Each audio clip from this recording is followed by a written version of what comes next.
Now, when I read something like this, it makes me believe that a lot of younger people believe that coming to the Lord means you're no longer allowed to live, you're no longer allowed to enjoy yourself.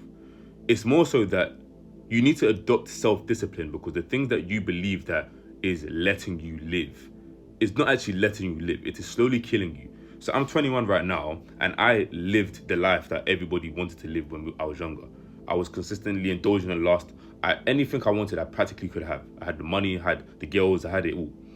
And now that I'm 21 and I'm battling the consequences of the lifestyle that I lived then, the number one thing I would say to anybody who's younger than me is, do not fall for the propaganda of trying to live that lifestyle. Because even though it's not like, hey, cool, I'm in prison or I'm doing all these sorts of things, mentally I have to battle those things.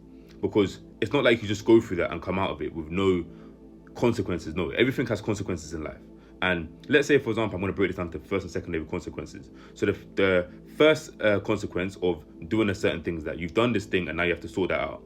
But then the secondary consequence is the consequence of that consequence, where you've done this thing, but there's also a consequence from coming from the consequence of you doing that thing. And that is the mental battle. And I promise you, the mental battle is so hard, to the point where now I'm not falling in lust, but I'm thinking about a lot of lustful things because of what I've done. So the life that you want to live, trust me, when you're older, you're going to say, I wish I never lived that. So rather than feeling like you're missing out and having a FOMO, I know it's easier said than done, but really listen to me and take it in and actually dwell on this.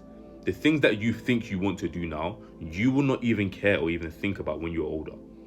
It's only now when you start to make the plans whilst you are young that will genuinely benefit your life in the future. And that is when you'll say, okay, cool, I've actually lived and enjoyed my life.